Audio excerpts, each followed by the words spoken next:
জেলার পটাশপুরের জবদা রাস উৎসব এবছর ৮৪তম বর্ষে পদার্পণ করল। রাজ পরিবারের কুলদেবতা এখন হয়ে উঠেছেন সার্বজনীন রাস উৎসবে। আশপাশের ১০ থেকে ১২টি গ্রাম উৎসবের আয়োজনে সাহায্যের হাত বাড়িয়ে দেয়। উত্তরবঙ্গ সহ রাজ্যের বিভিন্ন প্রান্তের ব্যবসায়ীরা এখানে রাসমেলায় তাদের পসরা নিয়ে হাজির হন। মদন মোহন ছিলেন এক পরিবারের কুলদেবতা। এক সময়ে গ্রামের মানুষদের দাবিতে তিনি হয়ে উঠলেন সকলের দেবতা। তাকে ঘিরে শুরু হলো রাস উৎসব। সেই উৎসবের খ্যাতি এখন উত্তরবঙ্গ পর্যন্ত পৌঁছেছে। পূর্ব মেদিনীপুর জেলার পটাশপুরের জবদা রাসের কাহিনী এমনই। পটাশপুর ২ নম্বর ব্লকের আরগোয়াল গ্রাম পঞ্চায়েতের জবদা গ্রামের রাস উৎসব। জবদা রাস উৎসবটি এবছর ৮৪তম বর্ষে পড়েছে, কিন্তু এটি সার্বজনীন রাসের বয়স। তার বহু বছর আগে থেকে ব্রজবল্লভপুরের মদন মোহনকে ঘিরে রাস উৎসব শুরু হয়ে গিয়েছিল। সেই উৎসবের সঙ্গে যোগ ছিল নন্দ গোস্বামী পরিবারের এবং স্থানীয় বাসিন্দাদের তরফে।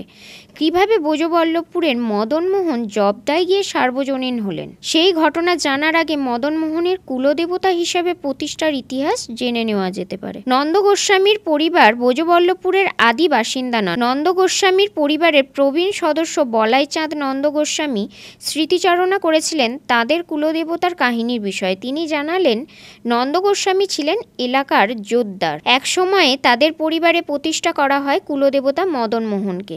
নন্দ গোস্বামীরা তাদের বাড়ির সামনে মন্দির গড়ে মদন মোহনের বিগ্রহ স্থাপন করেন। সে প্রায় আনুমানিক ২৫০ বছরের আগেকার কথা। চুন সুরকি দিয়ে গাঁথা পুরু খিলান দেয়া বিশালাকার মন্দির গড়ে তুলেছিলেন নন্দ গোস্বামীরা। মন্দিরের গায়ে ছিল টেরাকোটার কাজ, ছিল দেবদেবীর মূর্তির কারুকার্য। সে মন্দির ভেঙেছে, নতুন করে গড়া হয়েছে সেটি। দোল উৎসব থেকে জন্মাষ্টমী, ঝুলন বা রাস সবেতেই মদন মোহনকে ঘিরে পরিবারের সদস্যরা অনুষ্ঠানে অংশগ্রহণ করতেন। সেই সময় গ্রামের বাসিন্দারা নন্দ গোস্বামীদের পারিবারিক অনুষ্ঠানে খুব একটা যোগ দিতেন না, অথচ গ্রামে সকলের জন্য একটা রাস উৎসব চালু হোক, সেই ইচ্ছাও ছিল বাসিন্দাদের। সেই ইচ্ছা থেকেই প্রস্তাব দেয়া নন্দ গোস্বামীদের। সেটা ছিল ১৯৪১ সাল। প্রতি বছরের মতন সেবার দীপাবলির পর কুলদেবতা মদন মোহনের মন্দিরে পালন হয় গিরি গোবর্ধন যাত্রা।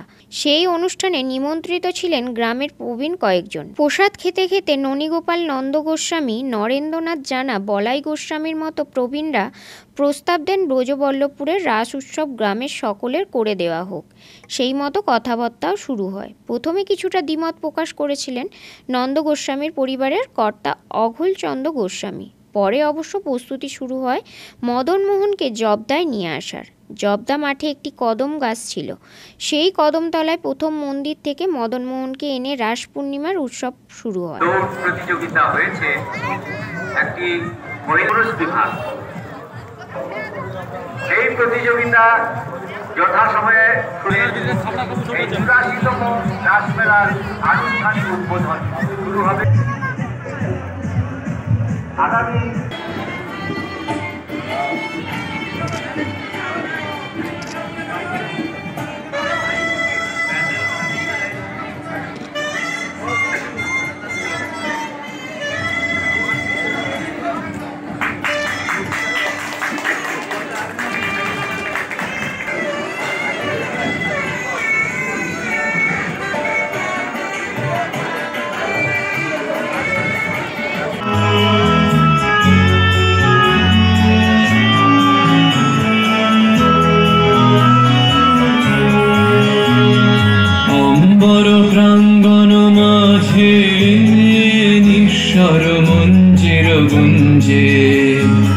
অস্রত সেই তালে বাজে করতালি পল্লব পুঞ্জে অম্বর প্রাঙ্গণ মাঝে। একেবারেই অনাড়ম্বর ছিল সেই অনুষ্ঠান। হ্যারিকেন জ্বালিয়ে শুরু হয়েছিল কৃষ্ণের রাসলীলা। প্রথম দিকে মানুষ খুব একটা উৎসাহ না দিলেও ক্রমেই তা জনপ্রিয় হতে থাকে। ধীরে ধীরে হ্যারিকেনের বদলে মেলায় আসতে থাকে পেট্রোম্যাক্স, যা সাধারণভাবে হ্যাচাক লাইট হিসাবে পরিচিত ছিল। তারপর ব্যবস্থা করা হতে থাকে উৎসব অনুষ্ঠানের। রাসের সময় অনুষ্ঠিত হতো যাত্রা, কখনো থিয়েটার। গ্রামের বাসিন্দারাই মহড়া দিয়ে যাত্রাপালায় নামতেন। বর্তমানে রাস উৎসব একাদশীতে ঘটোত্তোলনের মধ্য দিয়ে শুরু হয়। দ্বাদশী থেকে রাস মন্দিরে মদনমোহন এলেও প্রতি রাতে মন্দিরে বিগ্রহ ফিরিয়ে নিয়ে যাওয়ার রীতি আছে, কিন্তু দ্বিতীয়াতে মদনমোহন সারা রাত থাকেন। তৃতীয়াতে দধি উৎসবের শেষে আবার মন্দিরে ফিরে আসেন। কয়েকশো বছরের উৎসব। মদনমোহনকে ঘিরে তৈরি হয়েছে জনশ্রুতিও। সেই গল্পটা বলেছিলেন বলাইচাঁদ নন্দ গোস্বামী। তাঁর কথায় একবার চুরি হয়ে গিয়েছিল মদনমোহনের বিগ্রহ, কিন্তু চোর সেই বিগ্রহ নিয়ে যেতে পারেনি, ফেলে গিয়েছিল জমির আলে।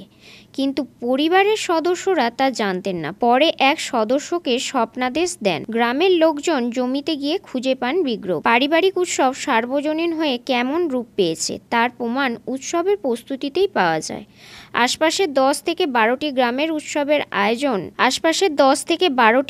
উৎসবের আয়োজনে সাহায্যের হাত বাড়িয়ে দেন। দুর্গাপূজা ও কালী পুজোর থেকে এখানে বহু মানুষ রাসের উৎসবে বেশি মাতেন। 10 দিনের রাসের মেলা। উত্তরবঙ্গ সহ রাজ্যের বিভিন্ন প্রান্তের ব্যবসায়ীরা এখানে পসরা নিয়ে হাজির হন। পোশাক আশাক থেকে খাওয়া দাওয়া সব রকমের পসরায় সেজে ওঠে মেলা। দূর থেকে আসা দর্শনার্থীদের জন্য অতিথি নিবাস ও খাওয়া দাওয়ার ব্যবস্থা করে মেলা কমিটি। প্রতিদিন থাকে যাত্রানুষ্ঠান। আমাদের 84তম বর্ষে জবদা সার্বজনীন রাসমেলা আজকের শুভ সূচনা হলো রাস পূর্ণিমার পূর্ণ লগ্নে। আজ থেকে 14ই নভেম্বর পর্যন্ত এই রাসমেলা চলবে। এই রাসমেলা সম্বন্ধে ইতিহাস বা এখানকার গোস্বামীদের কিছু মানুষ, বিদেশি মানুষ, তারা শ্রী শ্রী মদনমোহনজিকে নিয়ে রাস উৎসবের সূচনা করেছিলেন। এক প্রকার কয়েকটি গ্রামের মানুষজন ভিক্ষাবৃত্তি করে চাল কালেকশন করে এখানে কীর্তনের আসর বসাতেন। সেই থেকে রাসের সূচনা, এবং সেটা পরবর্তী সময় বলাইচাঁদ নন্দ গোস্বামী, কল্যাণ মাইতি এদের হাত ধরে আজকে বৃহৎ তিলোত্তমায় পরিণত। আগামী কয়েকদিন কত সংখ্যক মানুষ যুক্ত হবে? আমাদের এই মেলাতে প্রায় গড় 50,000 মানুষ পার ডে উপস্থিত হন। এখানে আমাদের সাংস্কৃতিক অনুষ্ঠান, বিভিন্ন কলাকুশলীরা আসেন, সঙ্গে ক্রীড়া প্রতিযোগিতা, আজকে যেটা চলছে আমাদের আন্তঃরাজ্য ভলিবল প্রতিযোগিতা, প্রত্যেক দিনের যাত্রানুষ্ঠান রয়েছে, এবং মেলার মূল আকর্ষণ যেটা মদনমোহন সহ তার পারিষদ যে প্রসেশনে আসেন আমাদের এই রাসে, সেটা খুব মানুষের কাছে আকর্ষণীয় হয়ে ওঠে, যেটা দেখার জন্য মানুষ রাত 9টা থেকে 11টা প্রচুর ভিড় করে।